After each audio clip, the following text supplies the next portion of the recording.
Keluarga Saat Teduh yang saya sangat kasihi, apa kabar semuanya? Mari kita siapkan hati kita untuk masuk hadirat Tuhan. Hari ini kita mau meninggikan Tuhan, Yesus kita sebagai Raja dan satu-satunya dalam hidup ini. Percaya kalau Yesus ditinggikan, namanya ditegakkan, pasti ada perkara-perkara Tuhan yang terjadi dalam hidup ini. Saya bacakan dulu kesaksian-kesaksian orang-orang yang mengalami perkara Tuhan itu. Cynthia, saya ingin menyaksikan kemurahan Tuhan melalui Saat Teduh Bersama yang pertama kali saya ikuti tanggal 13 Mei 2022. Selama 7 bulan, gali lubang tutup lubang dengan pinjaman online. Akhirnya di bulan Mei saya benar-benar menyerah karena nggak sanggup lagi untuk membayar. Seminggu terakhir saya selalu mendengar suara bisikan untuk bunuh diri dengan berbagai cara.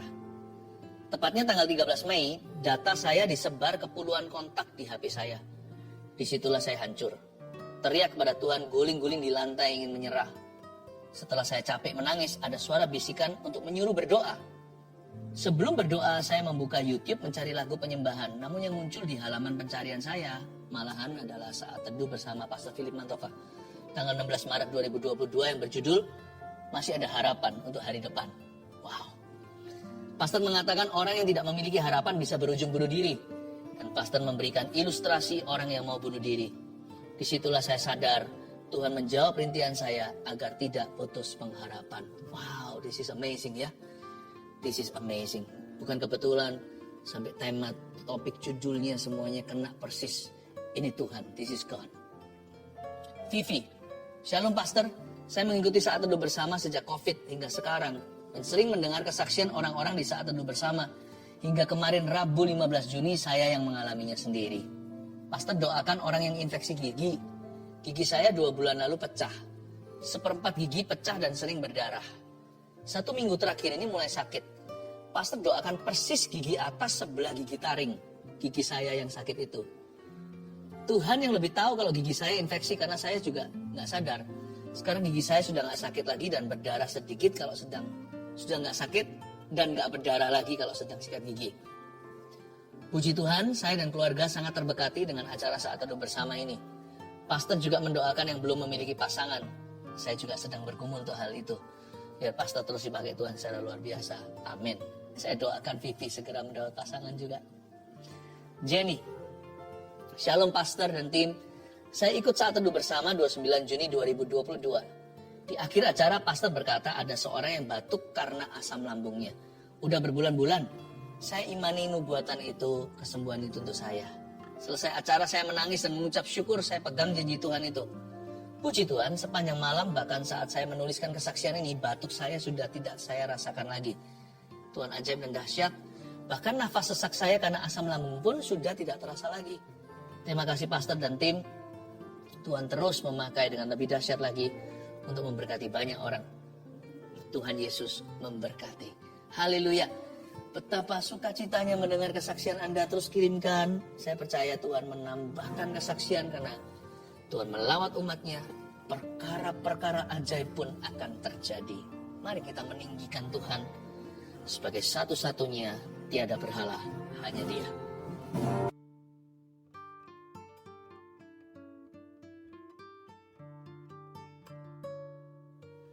Selamat malam semua, apa kabar? Shalom, shalom. Dan kalau yang nggak live nanti menyaksikan video ini, di jam berapapun Anda menyaksikan ini, Tuhan ada di situ. Ya, kita mulai dengan kesaksian seperti biasanya. Live chat juga sudah buka. Ini kan YouTube live. Anda bisa sampaikan permohonan doa. Mulai sekarang bisa komunikasi dengan kami. Tim sudah ready. Saya bacakan dulu kesaksian. Ini dari kesaksian Saat Teduh yang lalu. Yang ini namanya Indah.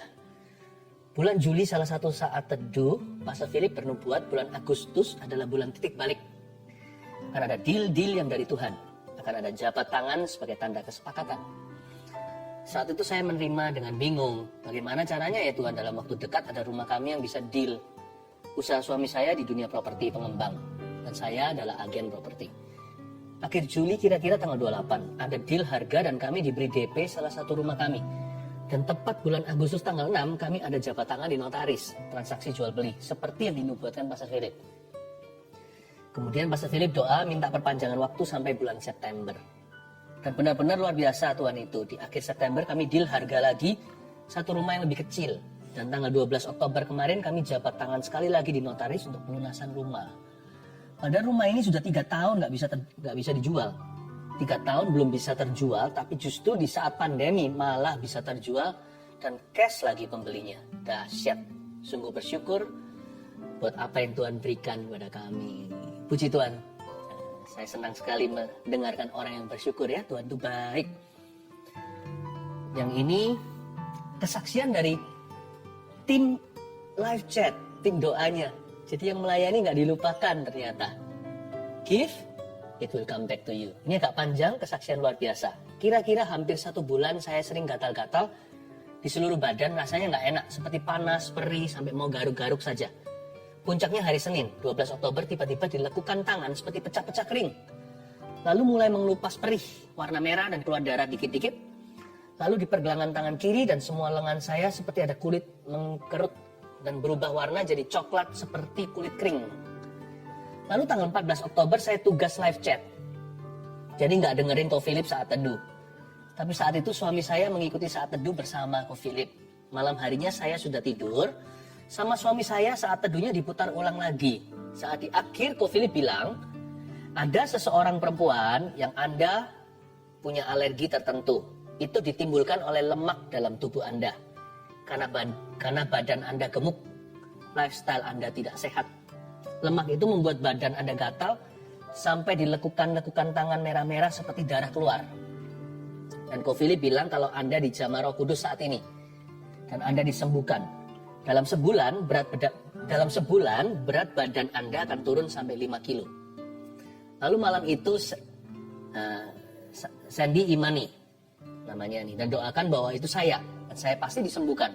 Waktu pagi hari bangun tidur sama Sandy, saya diputarin saat teduhnya Ko Philip, dan waktu Ko Philip bernubuat buat orang yang sakit gatal-gatal, kita langsung toleh-tolehan. Sandy cuma bilang, kamu gak doa sama Tuhan masalah gatalmu itu, tapi Tuhan tahu detail loh, detail sekali segala yang kamu perlukan. Saya memang gak doa sama Tuhan masalah gatal yang saya alami, karena saya kira kulitnya kering saja karena jarang sekali punya waktu perawatan tubuh seperti dulu.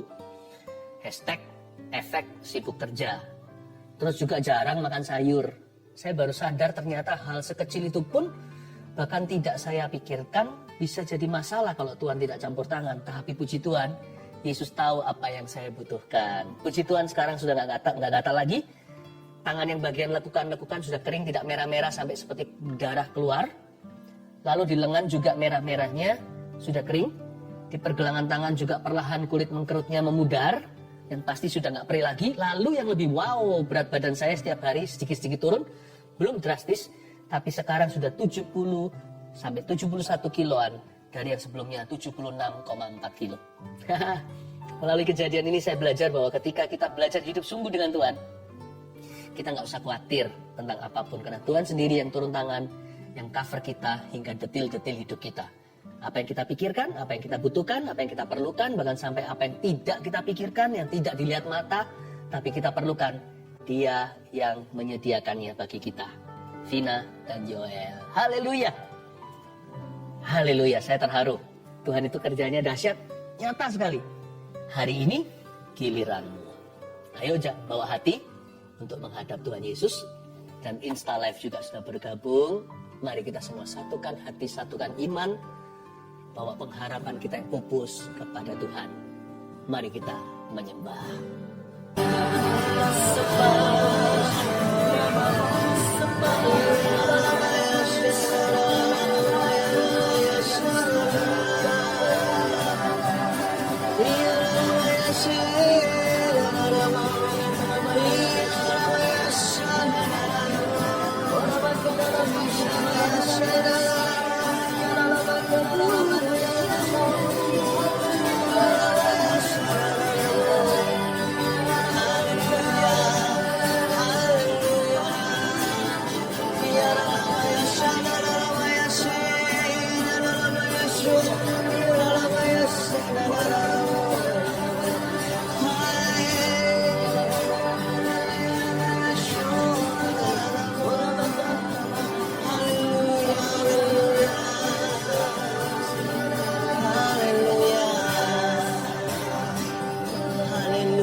tangannya seperti ini. Mari kita sembah Dia. I exalt you, I exalt Thee, I exalt Thee, I exalt Thee. Oh, I worship you. I exalt Thee. I exalt Thee. I exalt Thee. Oh Lord, Kau ku sembah, Kau ku sembah, glory, Kau ku sembah,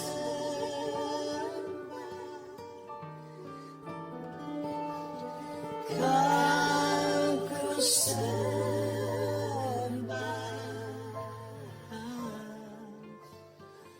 oh Tuhan. Kau ku sembah, oh Tuhan. Kau ku sembah,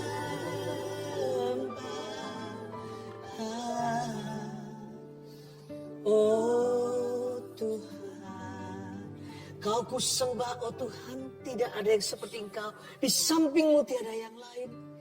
Tak ada yang ku kenal di surga. Tak ada yang akan kami temui nanti di bawah bumi, di seluruh dunia. Tiada yang mendekati-Mu, tiada seperti-Mu. Ku beri pujian, sembah, pengagungan dari keluarga Saat Teduh. Kami bawa ke hadapan-Mu. You are God, our God, the only one. Terima kasih Tuhan. Sembunyikan hamba-Mu di balik salib-Mu, supaya hamba-Mu menuntun setiap mata dan hati pada Kristus. Ajari kami sesuatu dalam nama Yesus. Amin. Praise the Lord. Saya ingin kita semuanya untuk membuka hati lebar-lebar untuk firman Tuhan. Dan kalau yang belum subscribe ke channel ini, segera lakukan. Tekan tombol loncengnya juga, supaya selalu ada pemberitahuan. Nanti berikutnya materi-materi ini akan sangat-sangat memberkati. Saya percaya Tuhan akan berbicara kepada kita. Mari kita buka sama-sama firman Tuhan di Imamat 26. Beri judul berkat hidup tanpa berhala. Betul, berkat hidup tanpa berhala. Kalau hidup kita itu nggak ada berhala ya. Apalagi berhala di hati. Aduh, saya bisa bayangkan hidup kita itu penuh. Penuh sekali dengan rancangan Tuhan. Bahkan penuh dengan keajaiban. Jangan dukakan Roh Kudus. Karena Dia adalah Roh Allah yang mengerjakan segala perkara dalam hidup kita. Jangan dukakan Tuhan. Berkat hidup tanpa berhala. Diberkatilah orang yang begini keadaannya. Yaitu yang Tuhan, Allah yang hidup adalah Tuhannya. Jangan ada berhala di hatimu. Dan jangan ada berhala di hatiku. Sama-sama kita akan baca Imamat 26 ayat 1-6. Janganlah kamu membuat berhala bagimu dan patung atau tugu berhala. Janganlah kamu dirikan bagimu juga batu-batu berukir. Janganlah kamu tempatkan di negerimu untuk sujud menyembah kepadanya. Sebab akulah Tuhan Allahmu. Kamu harus memelihara hari-hari sabatku dan menghormati tempat kudusku. Akulah Tuhan. Jikalau kamu hidup menurut ketetapanku dan tetap berpegang pada perintahku serta melakukannya, maka aku akan memberi kamu hujan pada masanya, sehingga tanah itu memberi hasilnya, dan pohon-pohonan di ladangmu akan memberi buahnya. Lamanya musim mengirik bagimu akan sampai kepada musim memetik buah anggur. Dan lamanya musim memetik buah anggur akan sampai kepada musim menabur. Kamu akan makan makananmu sampai kenyang, dan diam di negerimu dengan aman tentram. Dan aku akan memberi damai sejahtera di dalam negeri itu, sehingga kamu akan berbaring dengan tidak dikejutkan oleh apapun. Aku akan melenyapkan binatang buas dari negeri itu, dan pedang tidak akan melintas di negerimu. Pertama-tama ada sebuah peringatan, jangan buat berhala. Janganlah kamu membuat berhala bagimu. Berhala itu bisa sesuatu yang vulgar. Misalnya sesuatu yang dipahat, sesuatu yang dibentuk dari batu, sesuatu yang buatan tangan manusia lalu kita secara blak-blakan sujud menyembah. Yang begituan kita sebagai anak Tuhan, kita sudah tahu bahwa itu salah. Tetapi lebih bahaya lagi atau sama bahayanya minimal adalah berhala yang merayap di dalam hati. Makanya itu ayat ini ada kata aktifnya, jangan kamu buat. Jangan kamu membuat berhala, sebab berhala itu bukan hanya buatan tangan manusia, terutama buatan hati kita. Apapun juga yang menyerupai Tuhan dalam hidup kita, yang menempati Allah kita atau menggantikan tempat Tuhan di hidup kita, semuanya itu berhala. Jangan buat yang begitu. Masalahnya sekarang hari ini itu bukan berhalaku, nanti mungkin tahun depan atau 10 tahun lagi sesuatu yang gak aku duga itu jadi berhala.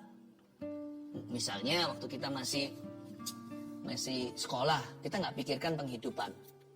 Jadi berhala kita beda.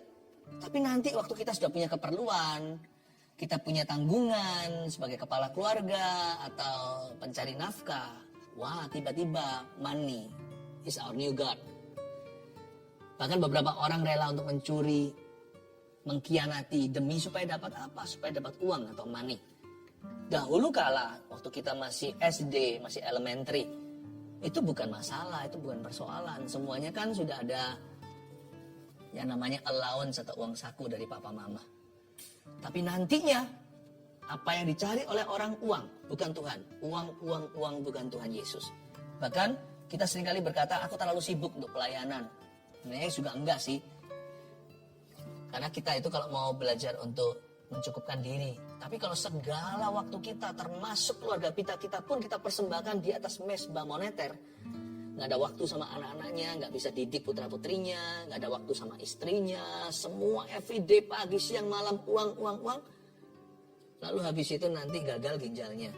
Baru setelah itu cari Yesus. Berhala itu beda per orang. Setiap orang punya berhalanya sendiri. Karena setiap orang punya bibit bobot bebet. Setiap orang punya biak atau punya sifatnya sendiri. Punya kebiasaan, punya manusia lama, punya daging. Kedagingan kita itu berbeda-beda. Seperti ikan tuna dan ikan salmon kan beda juga flashnya. Apa yang merupakan godaan dalam hidupmu bukan godaanku. Tapi godaan saya mungkin bukan godaan Anda. Kita harus mengerti lika-liku hati. Laki-laki perempuan harus mengerti lika-liku hati sendiri. Janganlah kamu, itu spesifik, personal sekali, personalized. Ini sangat-sangat individual. Janganlah kamu, you, membuat berhala bagimu. Personal idol. Atau berhala pribadi. Coba sekarang saya jelaskan beberapa jenis berhala di sini di bangsa Israel ya. Bagaimana ini relevan sama kita. Janganlah kamu membuat berhala bagimu dan patung atau tugu berhala. Ada dua macam penyembahan berhala di zaman Israel dulu. Satu berupa patung, yang satu berupa tugu. Yang patung di sini jelas-jelas vulgar seperti saya katakan tadi. Tapi mengapa ya mereka itu menyembah itu? Seringkali yang kita terus baca di Perjanjian Lama adalah patung Baal. Ya. Kenapa mereka terus terseret ke situ? Kenapa mereka terjerat? Karena sebenarnya Baal itu bukan sekedar sebuah kepercayaan. Baal itu sebuah society atau sebuah sosialita, sebuah sebuah klub. Ada banyak privileges, ada banyak yang namanya keistimewaan orang kalau join klub itu. Jadi yang namanya berhala itu nggak hanya sekedar patung atau suatu batu atau apa atau logam yang kita sembah. Kenapa bangsa Israel kalau kita baca di Perjanjian Lama, apalagi di kitab Raja-Raja, kenapa jatuh bangun di Baal terus? Kenapa Baal melulu? Apa sih bagusnya? Kadang-kadang kita mengira, bagiku Baal bukan godaan, kecuali jikalau orang-orang yang merangkul Baal ini dipromosikan. Orang-orang yang ikut society ini dapat banyak keistimewaan. Salah satu keistimewaannya adalah mereka dapat kartu VIP untuk masuk ke area tugu berhala. Nah, tugu berhala ini, patung Asyera dan sebagainya, ini fertilitas. Ini adalah dewi kesuburan. Disitulah yang namanya temple prostitute atau prostitusi di rumah-rumah berhala itu. ada pelacuran-pelacuran yang dilokalisasi atau pelacuran yang dihalalkan waktu itu di zaman-zaman Baal. Kenapa? Itu bagian daripada praktek penyembahan.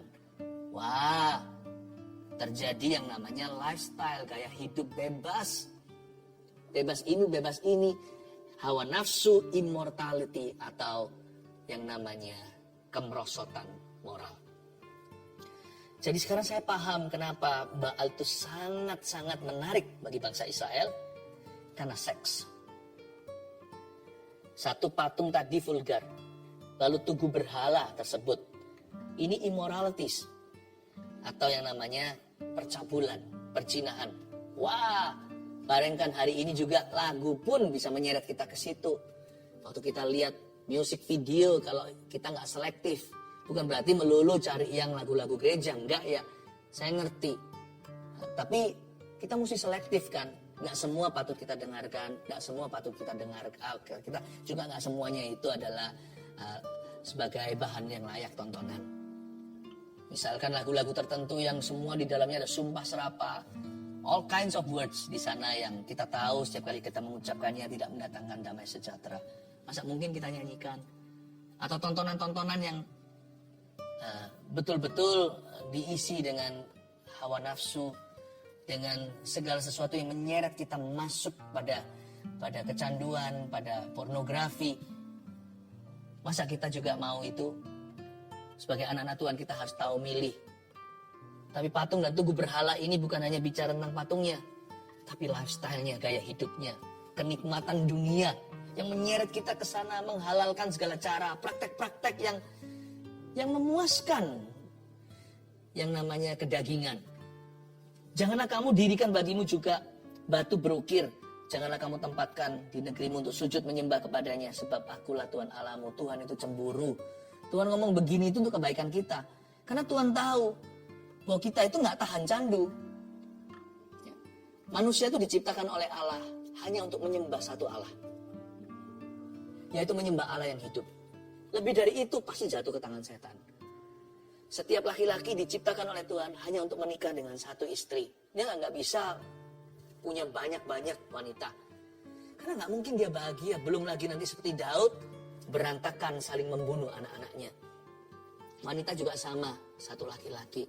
Perjanjian baru menekankan dengan sangat jelas. Kecuali jikalau ada yang janda atau duda ditinggal meninggal dunia.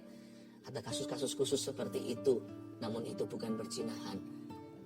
Tapi saya nggak masuk ke detailnya. Maksud saya adalah Allah itu yang cemburu untuk kita. Karena dia tahu apa yang good for you.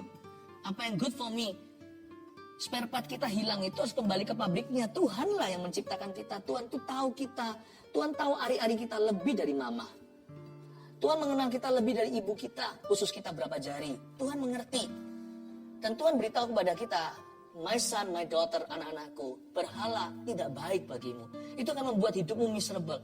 Itu akan membuat hidupmu terkutuk. Akan ada roh-roh jahat dan kuasa kegelapan. Lalu ada satu lagi di sini, satu berhala yang gak nampak seperti berhala. Kalau Anda lihat ayat 2, keluh kesah Allah. Kamu harus memelihara hari Sabatku dan menghormati tempat kudusku. Akulah Tuhan. Ini bukan supaya kita memelihara hari Sabtu atau Minggu atau hari apa. Bukan ya. Setiap hari adalah harinya Tuhan. Ingat lagu sekolah minggu? Hari ini harinya Tuhan. Lalu diganti hari Senin, hari Selasa harinya Tuhan. Hari Rabu harinya Tuhan. Hari ini setiap hari harinya Tuhan. Jadi kita tahu bahwa ayat ini bukan soal hari Sabat, memelihara hari tertentu itu sakral. Enggak. Tapi ini sebuah prioritas atau priority. Kamu harus memelihara hari-hari Sabatku. Disinilah yang masuk yang namanya dosa atau berhala, serakah. Bangsa Israel itu gak mau break, gak mau berhenti. Kalau bicara tentang cari perkara dunia atau keduniawian, mereka non-stop. Bahkan mereka gak ada waktu untuk doa atau sembahyang. Gak ada waktu untuk saat teduh pribadi atau saat teduh bersama. Udah gak ada lagi waktu untuk family. Memelihara hari Sabat itu sebenarnya bukan hari Sabatnya, tapi Tuhan suruh mereka istirahat. Tuhan suruh mereka mencukupkan diri, bersyukur dulu dengan apa yang ada sekalipun hanya 5 roti 2 ikan. Tuhan ajari mereka untuk recharge. Handphone kalau dipakai terus lama-lama nanti akan meledak, panas. Baterainya habis, gimana kalau mati? Banyak orang mati rohani. Tuhan suruh mereka slow down guys, slow down. Belajar untuk tenang, bukan berarti lamban ya. Slow down itu bukan berarti malas, tapi kita juga harus mengerti kapan berhenti. Hari perhentian yang Tuhan berikan. Dan mereka nggak mau. Hari Sabat disikat. Nanti tahun Sabat juga tahun ke-7 sikat pula. Yobel juga nggak ada. 49, 50 itu. 7 kali 7. Bagaimana tidak? Tuhan melihat gini kan duka. Itu tanah di abuse. Tanah dilecehkan. Makanya awal-awal rawitnya pedas. Kemudian lomboknya semuanya hambar. Ya kan? Kenapa? Karena tanah tidak istirahat. Orang-orang di bawahnya semua stres di sekelilingnya. Karena dia membuat dirinya stres, buat orang lain semuanya stres. Tidak ada waktu untuk berdoa. Tidak ada persekutuan intim dengan Roh Allah. Apa-apa semuanya pikirannya hanya berdasar logika. Tidak ada firman Allah. Pernikahan mereka juga akhirnya dicobai di luar batas. Di stretch atau ditarik ke kiri dan kanan.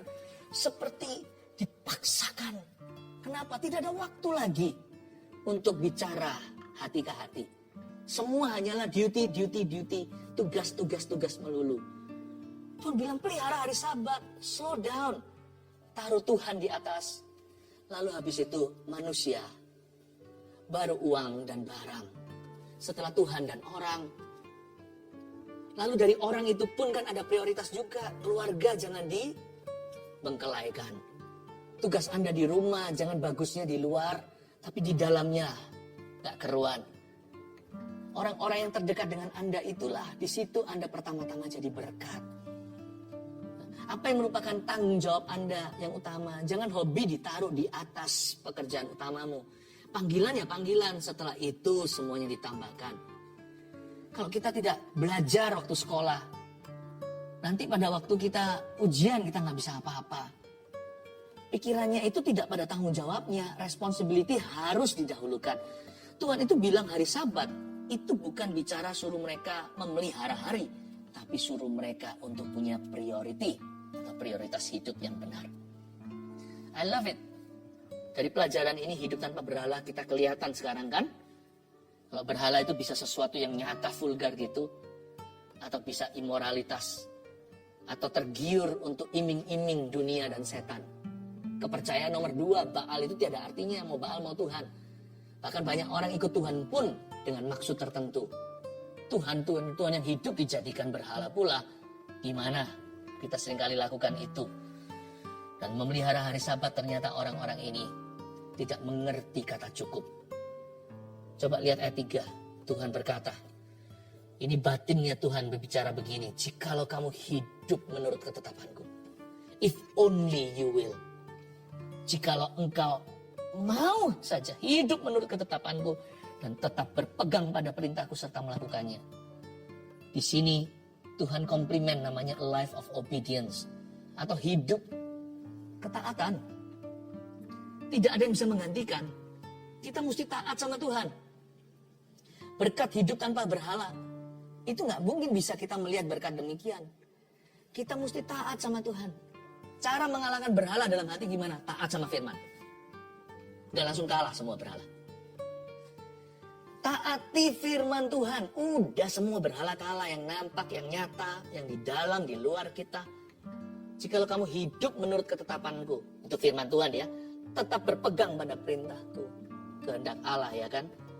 Hidup menurut kehendak Tuhan. Dan berpegang pada perintahnya. Itulah satu-satunya antidot.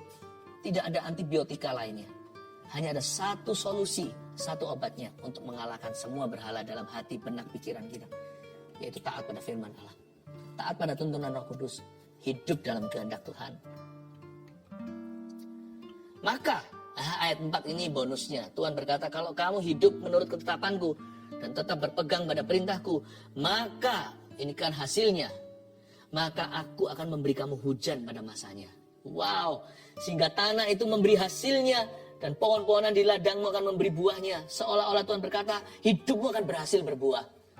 Hebat ya. maka aku akan memberi kepada kamu hujan pada masanya. Tuhan tuh tahu gimana menyediakan peluru untuk senapan kita.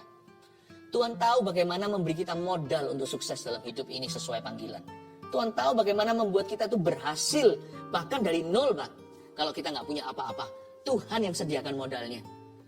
Taat itu modal. Taat itu modal. Kalau kamu taat ya, aku akan memberi kamu hujan pada masanya. Kok bisa ya? Hujan itu tepat waktu zaman dulu agrikultur, waktu bangsa Israel belum ada teknologi terkini. Zaman purbakala kan ceritanya. Mereka bergantung sepenuhnya pada awan, pada langit, pada Tuhan. Mereka nggak bisa punya air reservasi, tidak bisa punya ada air cadangan, nggak bisa membuat hujan lewat teknologi. Dan mereka bergantung pada Tuhan sepenuhnya. Which is good sih, membuat orang bersandar. Tapi Tuhan berkata gini, don't worry. Pertanianmu akan berhasil. Pekerjaan tanganmu akan kuberkati. Sebab aku akan memberi hujan pada masanya. Hujan pada waktunya. Hujan akhir nggak akan, hujan awal dan hujan akhir. Hujan akhir mungkin lebih keras. Hujan awal maksudnya. Bisa dibuat lebih keras karena nanti untuk bercocok tanam menggemburkan. Hujan akhir itu untuk panen. Nggak boleh terlalu keras malahan. Nanti mati semua itu. Bulir-bulirnya semua, buah-buahnya mati. Jadi hujannya sepasnya. Tuhan bisa ngerti volumenya seberapa. Supaya tepat guna. Tuhan itu menyediakan peluru keberhasilan. Tugasmu hanya taat. Tidak, Anda dan saya nggak usah menyediakan modalnya apa-apa. Kecuali taat saja dan mengelola. Ada orang punya 5 roti 2 ikan. Ada orang punya 5 pabrik roti, 2 perikanan. Ini kan bicara tentang talenta 1, talenta 5. Nggak apa-apa, nggak usah saling iri. Kelola saja dengan ketaatan, itu akan bertambah. God provides for you. Tuhan pasti akan membuat kita berhasil. Tapi kuncinya satu, taat. Berarti no berhala. Ayat 5. Lamanya musim mengirik bagimu akan sampai kepada musim memetik buah anggur. Interesting ini, menarik ya. Renungkan. Dan lamanya musim memetik buah anggur akan sampai kepada musim menabur. Ngirik, berhenti ngirik. Waktunya tiba, hujan awal diberikan. Kita sudah bisa menabur. Bisa menabur. Nanti menabur. Pas sudah selesai nabur, bisa pas numai. Pas memetik buah anggur, musimnya itu bisa nyampe ketika berhenti sampai musim baru, yaitu musim menabur. Paham maksud saya? Selalu akan tangkap-tangkapan. Momentum itu nggak pernah berhenti. Ketika dia building momentum, dia bisa masuk ke fase berikutnya secara alami. Semua indah pada waktunya. Ini ajaib. Ini yang saya sebut sebagai divine timing dan divine connectivity, divine connection. Ini yang saya sebut sebagai koneksi ilahi. One thing leading to the next thing. Satu hal memimpin kepada hal yang berikutnya. Bisa begitu sempurnanya. Dia berganti season atau berganti musim. Dari dia mengirik, selesai ngirik, waktu petik. Hujannya pas pula. Selesai dia metik buah anggur, panennya itu gak berhenti. Pas sudah irikan terakhir, musim menabur telah tiba. Dan hujannya pas lagi. Kok bisa ya? Ini yang saya sebut, orang yang hidup tanpa berhala itu punya berkat ini. Orang yang hidup taat, berkatnya itu tidak diragukan. Di hidupnya selalu kelop. Everything selalu cocok. Selalu semua indah pada musim dan tempatnya. Semua itu pada toplesnya. Kok bisa ya? Itu dibalik itu ada sutradara yang bahagia. Karena tidak ada berhala. Dia itu senang hatinya. Karena Allah itu cemburu. Karena yang menjalani itu taat. Tuhan berikan berkat orang taat. Ada yang namanya berkat ketaatan. Divine timing itu. Timingnya bisa pas. Cocok terus. Bukan berarti hidupnya mulus. Tidak ada masalah. Siapa bilang? Hidup kita penuh tantangan. Tapi semut peluru setan yang ditempa melawanmu setiap senjata, bukan hanya gak akan berhasil, tapi justru menjadi peluru keberhasilanmu. Aneh, hidupnya itu penuh dengan sutradara, penuh dengan rancangan seorang sutradara yang gak kelihatan, yang merancangkan keajaiban, minimal kebaikan. This is just amazing kalau saya baca ayat 5 ini, luar biasa divine timing, koneksinya. Kok bisa ya? Itulah berkat orang taat. Tapi berkat orang taat itu lebih dari itu. Ada berkat ketaatan yang lebih dalam lagi. Bukan kejadian di luar, tapi di dalam hati. Kalau Anda lihat ya, orang taat itu kenapa bahagia. Hidup tanpa berhala itu paling enak. Termasuk berhala yang vulgar, jangan. Kenapa? Karena itu mendatangkan kuasa gelap di rumahmu. Mendatangkan kuasa roh jahat di dalam hidupmu. Paling enak itu hidup sama Tuhan. Dia Allah yang hidup kan. Kita nggak usah bawa-bawa kemana-mana. Karena dia bukanlah sesuatu yang dijajah oleh panca indera kita. Jadi kita kemana bawa hadirat Tuhan itu paling enak. Karena hadirat Tuhan itu Immanuel, dia beserta. Kenapa sih kita menggantikan Tuhan dengan roh agama? Kenapa sih kita menggantikan Tuhan yang Allah yang hidup itu dengan berhala? Rugi kan kita? Dikasih yang real, kok kita mau cari yang KW, yang palsu? Dan berkat orang yang taat itu ini, dimanapun dia berada, kemanapun dia pergi, dimanapun dia meletakkan kepalanya, baringkan badannya, pejamkan matanya. Lihat ayat 6. Dan aku akan memberi damai sejahtera di dalam negeri itu, sehingga kamu akan berbaring dengan tidak dikejutkan oleh apapun. Enaknya kalau hidup sama Tuhan itu, punya masalah tetap ada damai sejahtera. Gak punya masalah, sukacita Tuhan itu gak bisa tercuri. Damai itu di hati. Berkat orang yang taat itu sungguh-sungguhan ya. Kalau saya sebut simple aja, hatinya gak takut apa-apa. Gak takut apa-apa sama sekali. Damainya itu loh, bukan berarti dia gak ada alasan takut ya, tapi dia gak bisa direnggut roh takut. Dia membaringkan dirinya dengan tidak dikejutkan oleh apapun. Aku akan melenyapkan binatang buas. Hati yang taat, no berhala tahu bahwa Tuhan pasti akan lenyapkan binatang buas dari negeri itu. Setan gak mungkin diberikan upper hand, tidak diberikan uppercut atas kita. Dan pedang tidak akan melintas di negeri kita, karena kita tahu bahwa hidup kita itu udah ada dalam Kristus, sudah berjalan dalam poros kehendak Allah, sekalipun gak sempurna, tapi gak ada sesuatu yang kusembunyikan, tidak ada sesuatu yang kupertahankan. Di dalam hidupku tak ada sesuatu yang kupegang seperti ini. Saya berkata, I surrender all, meskipun aku belum sempurna, sempurnakan Tuhan, bentuklah aku, tapi aku gak ada pegang seperti ini, apa-apa saya buka seperti ini. Saya angkat tangan saya kepada Tuhan dan berkata, Kaulah Tuhanku, Kaulah Allahku, Kau kusembah. Aku tahu aku bahagia. Kondisiku begini soalnya, Allah yang hidup adalah Tuhanku. Aku takut apa? Pedang gak akan melintas. Binatang buas tidak akan menguasaiku. Binatang buas di sini bukan macan, bukan harimau, bukan singa. Singa hewan, ini singa yang mengaum-ngaum, yang kita disuruh berjaga-jaga untuk melawan dia. Inilah roh-roh jahat di udara, inilah iblis, inilah setan. Dia gak akan diizinkan. Gak ada satupun rambutku kan jatuh ke tanah tanpa sepengizinan Allah. Hatiku kalau gak ada berhala, aku milik dia 100%. Aku belum 100% sempurna seperti dia, tapi aku sudah milik dia 100%. Dia tidak akan takut ketika dia berbaring, orang yang taat. Dan tidak akan dikejutkan oleh apa-apa. Saya kasih 3 poin seperti biasanya. Ini adalah rangkuman yang kita pelajari. 1, berkat hidup tanpa berhala. 1 dulu kita belajar ini. Poin pertama, berhala adalah apapun yang menempati tempat Allah di hidup kita. Ya. Bisa sesuatu, bisa seseorang. Ya. Bisa sesuatu yang salah meskipun nampaknya tetap gak salah. Itu fine-fine saja.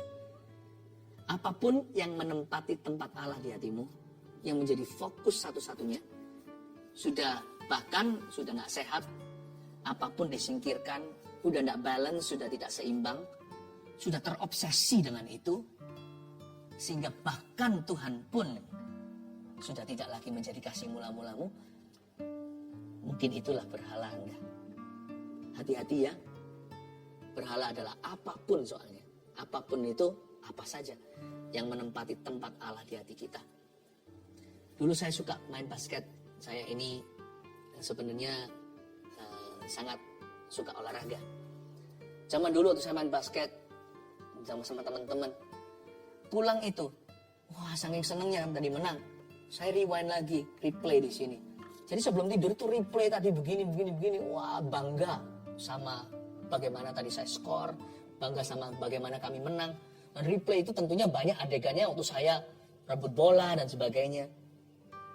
Setelah terjadi berjalan berminggu-minggu seperti itu, kan sering main tuh dulu, Roh Kudus itu berbisik dengan lembut sekali, gak marah. Philip, basket sudah menggantikan diriku. Sudahkah basketball menggantikan diriku di dalam hatimu? Saya langsung berkata, Tuhan maaf Tuhan. Bukan Tuhan itu gak kenaan, bukan Tuhan itu gak terimaan, bukan karena Tuhan itu kekanak-kanakan, enggak. Tapi ingat ya, ada masa-masa waktu itu, saya ingat masa-masa saya itu kaya sekali conversation atau berdialog dengan Tuhan itu sebelum saya tidur. Saat tidur sih sudah, semua yang namanya tanggung jawab saya sudah penuhkan. Tapi malam itu biasanya pas lagi sudah tinggal tutup mata itu biasanya hati saya itu sudah relax begitu. Tuhan banyak bicara. Dulu-dulunya kasih saya ide baru. Tiba-tiba saya ingat, iya ya besok saya mau ini mau itu. Ada banyak rencana-rencana yang saya kira itu dari benak pikiran saya. Nanti waktu saya lakukan, ternyata ada penyertaan. Ternyata bukan, itu bisikan Tuhan. Malam hari itu saya banyak dialog, ngomong-ngomong sudah berbaring begini.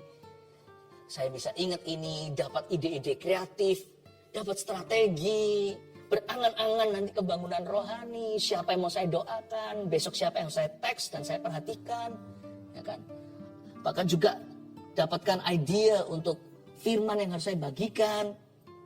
Sekarang ganti hanyalah lomba pertandingan main basket dengan teman. Ternyata saya nggak ngerti sesuatu sehalus itu jadi berhala dalam hidup saya. Saya berkata, Lord, that's it. Aku buang semuanya. Main just a game. Hati-hati ya maksud saya, sesuatu yang berlebihan itu, kalau terus-terusan dan keterusan, itu bisa jadi berhalamu nanti. Makanya itu hidup itu harus ada remnya. Kita perlu spurring dan balancing mobil kita supaya jangan miring. Itu adalah dengan firman dan Roh Kudus yang bicara. Firman pun kalau kita baca begini aja kita nggak terdeteksi. Sampai Roh Kudus bawa firman itu dan memilah sumsum dan sendi. Dalam hati kita ada MRI seperti ada MRI untuk bisa melihat dalamnya. Tuhan bilang, kayaknya ini berhala dan kita tahu. Yes, it's true. Ini sudah jadi berhalaku. Lepaskan itu. Berhala adalah apapun yang menempati tempat Allah di hati kita. 2. Tanpa berhala, ini janji Tuhan. Hidup kita akan berhasil dan berbuah untuk kemuliaannya. Kalau saya bilang berhasil, jangan anggap sukses duniawi, selalu kita itu urusannya selalu pikirannya itu materi. Bukan ya. Berhasil itu hidup secara penuh, lengkapnya, termasuk penyertaan-penyediaan Allah tentunya. Tapi bukan itu saja. Tanpa berhala hidup kita akan berhasil. Saya percaya itu. Makanya dikatakan di sini, aku akan turunkan hujan pada masanya supaya sehingga tanah itu memberi hasilnya. Kata sehingga tanah itu memberi hasilnya. Itu terdengar hidupmu akan berhasil untuk berbuah. Dan berbuah untuk kemuliaannya. Hidup kita tidak akan tersandat-sandat. Tersandat-sandat itu nggak akan. Hidup kita tidak akan terpongah-pongah. Hidup kita akan berhasil dengan gilang gemilang dan berbuah untuk kemuliaannya. 3. Berkat orang taat adalah, ini berkat lebih besar itu, adalah hati yang damai sejahtera dan tidak takut apa-apa. Saya berdoa dalam nama Yesus, berkat hidup seperti ini ada dalam kehidupan Anda, keluarga Saat Teduh. Please, mulai hari ini kita perangi berhala di hati. No idol, tidak ada berhala. Only Jesus Christ, hanya Yesus Kristus. Musik mainkan dengan perlahan-lahan. Saya ingin kita berbuat sesuatu. Ambil HP atau gadgetnya apa yang bisa Anda tuliskan komen atau live chat. Atau nanti juga bisa kalau memang Anda pakai HP-nya ya untuk melihat, menonton ini sekarang secara live. Tuliskan begini. Saya tidak mau memberhalakan apa? Nggak tentu sekarang sudah jadi berhala, tapi itu sebagai awasan. Anda tuliskan itu. Saya tidak mau berhalakan. Saya tidak mau berhalakan apa? Saya tidak mau berhalakan pacar saya. Saya tidak mau berhalakan pekerjaan saya. Jangan salah sangka ya. Bukan berarti Anda asal-asal bekerja. Malah sungguhan nanti, malah semakin sungguh-sungguh. Tapi dengan prioritas benar. Saya tidak mau berhalakan apa? Anda tulis apapun. Lalu bawa itu ke kaki Kristus. Kalau Anda bisa di rumah atau kalau Anda kebetulan punya kebebasan untuk melakukan itu, Anda mau berlutut lebih baik loh. Saya nggak bisa lakukan ini sekarang di depan kamera soalnya supaya gambarnya pas untuk Anda. Tapi kalau Anda bisa, berlututlah. Saya sering lakukan itu. Tiap hari kadang-kadang saya lakukan. Saya letakkan ke Tuhan. Bilang sama Tuhan, saya nggak mau berhalakan ini. Tuhan Yesus, aku mau menjadikan Kau satu-satunya Tuhan yang paling penting dalam hidupku, yang utama. Setelah itu kita tetap nyanyikan lagu ini sekali lagi. Kalau Anda nanti nulisnya nanti, nah Bapak berlutut aja dulu, katakan pada Kristus, saya tidak mau berhalakan apa yang merupakan personal idolmu biasanya. Mari kita jadikan masa ini, waktu ini, mesbah kita, persembahkan di atas korban bakaran. Bakar berhala itu, bukan berarti mereka mati, bukan berarti itu pergi. No, mungkin itu perkara yang memang ada di hidupmu, tidak boleh pergi. Tapi jangan berhalakan, bakar di hadirat Tuhan dan berkata, Tuhan, kuserahkan padamu.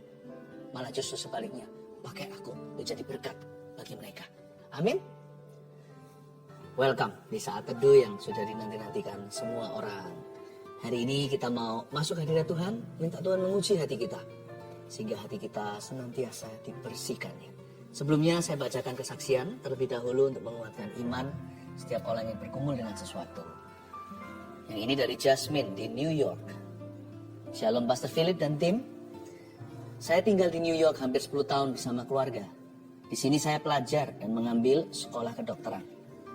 2 tahun terakhir ini adalah masa yang sangat sulit untuk saya karena nilai ujian screening untuk masuk sekolah kurang baik.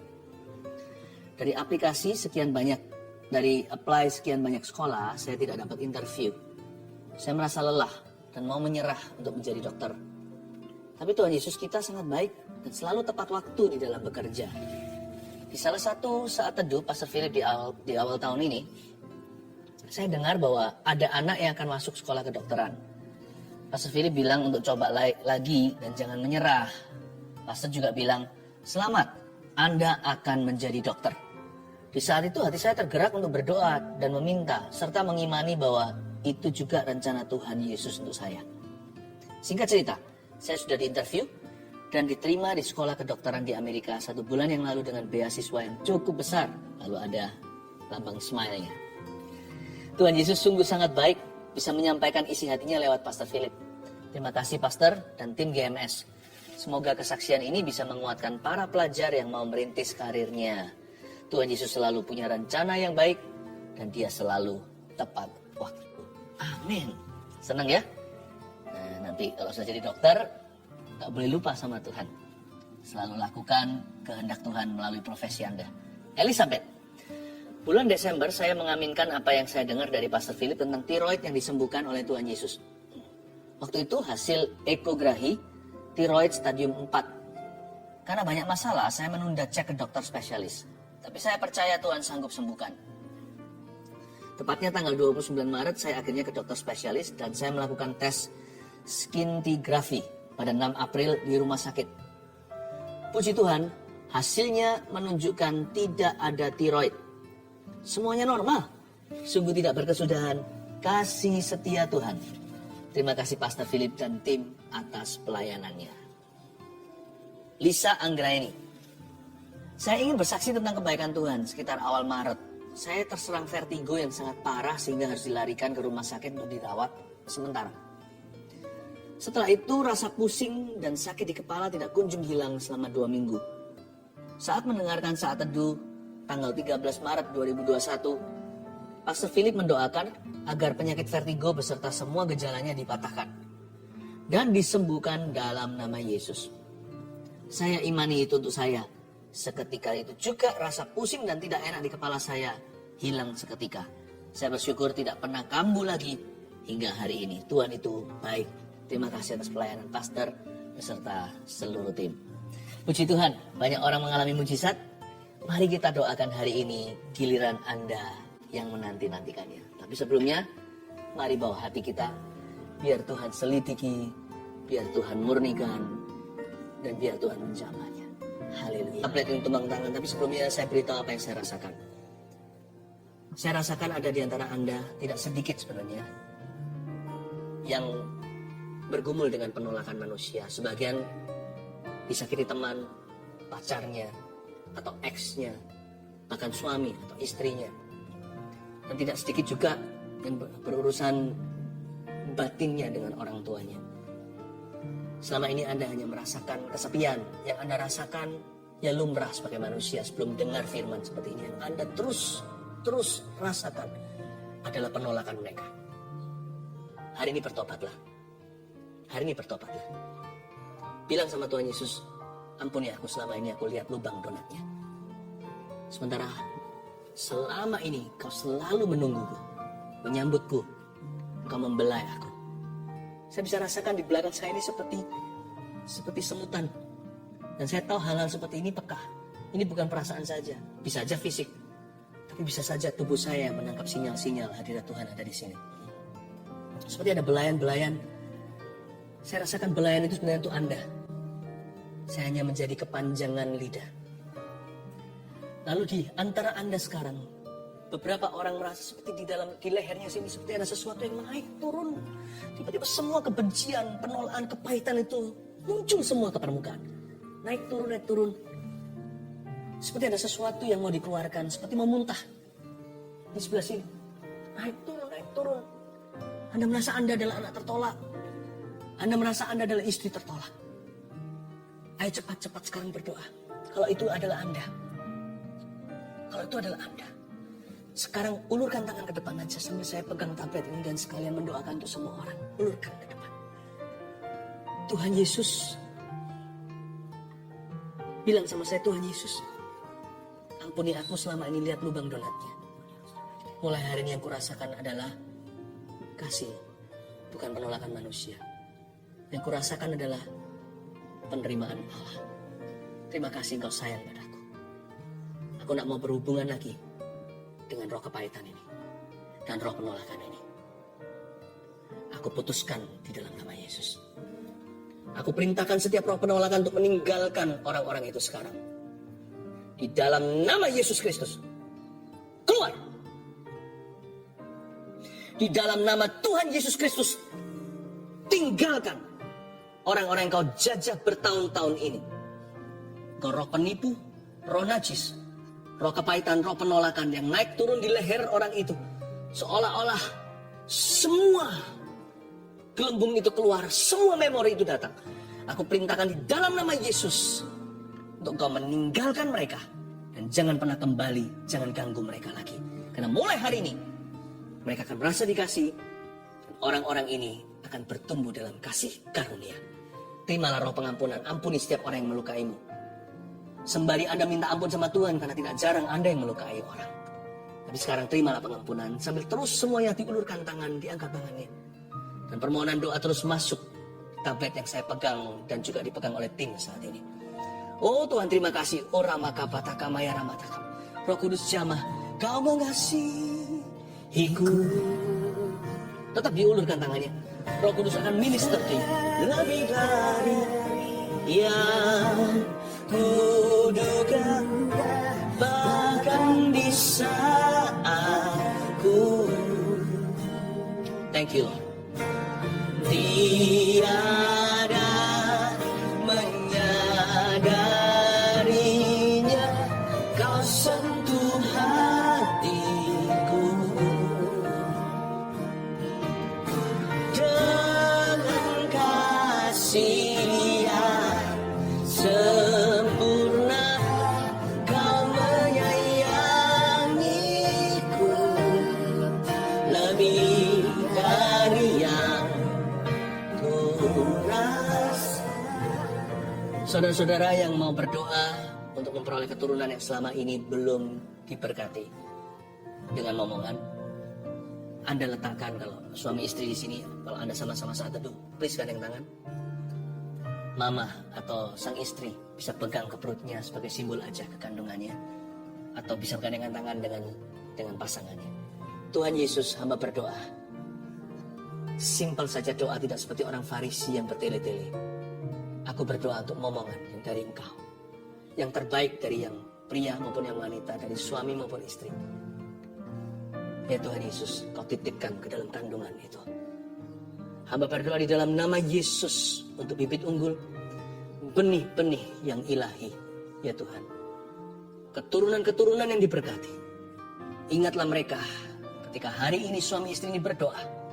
Ingatlah mereka. Ku berkati di dalam nama Yesus kehidupan di dalam sang suami, dalam tubuh sang suami, benih di dalam diri sang suami, dan ku berkati kandungan di dalam tubuh sang istri. In Jesus name, mulai sejak saat ini Tuhan akan membuka tingkap langit dan mendengarkan doa ini dan menjamah. Letakkan tangannya semuanya. Ada seorang anak yang baru saja ulang tahun 4 tahun. Anda berkata seperti ini, orang tua.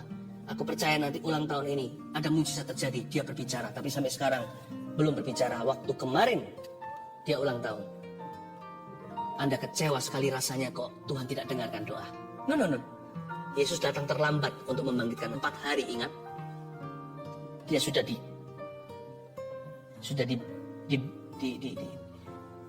pakai kain kafan, tetapi Tuhan Yesus tidak pernah terlambat. Sejak saat ini saya berdoa di dalam nama Yesus Kristus dan menubuatkan, anak Anda akan berbicara, akan datang waktunya, dia selalu berbicara, sampai-sampai Anda berkata, tolong kasih mama waktu. Sebab anak ini akan suka ngoceh, suka cerita, suka ketawa. Terimalah untuk keluarga Anda di dalam nama Tuhan Yesus Kristus. Haleluya. Pohon zaitun itu perlu waktu untuk bertumbuh. Nggak bisa langsung dipetik buahnya. Tapi kalau sudah bertumbuh, dia bisa lama. Pohon ini bisa sampai ratusan atau ribuan tahun. Pohon zaitun ini nggak main-main. Pohon zaitun ini adalah pohon yang bisa memberikan hasil yang sangat-sangat menguntungkan. Nantinya setelah tahunan. Bahkan kadang-kadang bisa 40 tahun baru dia menghasilkan buah-buah yang maksimal. Minyak-minyak yang paling murni. Anak kan juga begitu kan. Waktu masih kecil dia merepotkan. Tapi kalau Anda tekun mendidik dia dalam takut akan Tuhan, dalam hikmat-hikmat dan doa, anak itu nanti bertumbuh besar. Tunggu dia nanti. Ketika dia mulai dewasa 20, 30, 40, semakin matang, semakin murni. Dari dulunya merepotkan, nanti akan membuat hidup Anda ringan. Anak yang bijaksana meringankan hidup ayah ibunya. Anak-anakmu seperti tunas pohon zaitun di sekeliling mejamu. 1, 2, 3, keluarga yang bahagia itu seperti apa? Yang kepala keluarganya takut mendukakan roh Allah. 2, yang istrinya penuh kasih dan kaya dalam perbuatan baik. 3, yang anak-anaknya bertumbuh dalam kebenaran firman. Saya percaya Anda diberkati. Amin. Mari kita sama-sama kembali menghampiri tahta Allah. Haleluya. Saya merasakan dalam roh saya ada sebuah seruan. Saya tahu itu bukan Roh Kudus tapi roh saya. Tapi kalau saya dekat sama Tuhan, saya percaya apa yang diutarakan oleh roh saya pun Tuhan akan dengarkan. Ada kata-kata menjerit begini. Keluarga Saat Teduh kali ini akan berhasil. Untuk keluarga Saat Teduh yang ingin ada program untuk punya anak, dibantu dengan medis, dan bahkan dokternya pun adalah seorang anak Tuhan. Don't worry. Seruan dalam roh saya dengarkan. Kali ini akan berhasil. Saya berdoa dalam nama Yesus. Tuhan bisa memberikan lewat mujizat. Tapi kadang-kadang Tuhan memberikan sesuatu yang progresif. Ada waktunya Tuhan memberikan secara supranatural. Juga datang saatnya di waktu kita kadang-kadang. Sesuatu yang alami terjadi lewat pertolongan. Itu pun pertolongan Tuhan. Segala pertolongan itu datang dari Tuhan. Keluarga Saat Teduh yang sedang memprogramkan untuk bayi, kali ini kau akan berhasil. Dalam nama Yesus. Terima kasih Tuhan. Semua orang yang mengharapkan anak juga, yang meminta mujizat. Sekarang juga percaya suami istri yang belum dikaruniai. Tadi waktu saya kasih ilustrasi 9 tahun tadi, ternyata memang ada yang 9 tahun sudah menunggu belum dapat. Dan Anda yang bukan 9 tahun, Anda bisa sama-sama dompleng iman. Gak apa-apa, kita juga ikut. Seperti wanita Sirofenisia, remah-remahnya pun, anjing pun makan dari apa yang jatuh dari meja Tuhan. Saya percaya ini juga untuk saya. Siapapun yang berdoa hari ini untuk keturunan yang belum mendapatkannya sekian lama, mari kita berdoa dalam nama Yesus. Bapak, aku imani suara bayi di rumahnya pasangan ini. Dalam nama Yesus berikan Tuhan tunas-tunas pohon zaitun di sekeliling meja mereka. Mulai hari ini jangan kasih satu saja, beri lebih Bapa. Dalam nama Yesus Kristus, bahkan akan ada yang mengandung twins. Padahal tidak ada sama sekali sejarah anak kembar dalam keluarganya. In Jesus' name, dalam nama Yesus. Terima kasih Tuhan. Kami mengucap syukur padamu semua yang memasukkan permohonan-permohonan doa lewat live chat dan komentar di kolom komen. Saya berdoa semuanya untuk mengulurkan tangan ya. Kita sama-sama mengulurkan tangan. Dengan demikian kita seperti bergandeng tangan. Bapa, aku tumpang tangan dalam nama Yesus. Hamba minta ya Tuhan, mujizat yang dinanti-nantikan untuk mereka. Hari inilah hari yang dijadikan Tuhan. Mari kita bersuka cita di dalamnya Tuhan. Bapa yang baik, aku percaya keluarga Saat Teduh masing-masing memperoleh satu rahmat dari Engkau. Hari ini ketika kami Saat Teduh bersama. Kasih satu rahmat, kasih satu berkat. Dalam nama Yesus. Haleluya, haleluya, amin.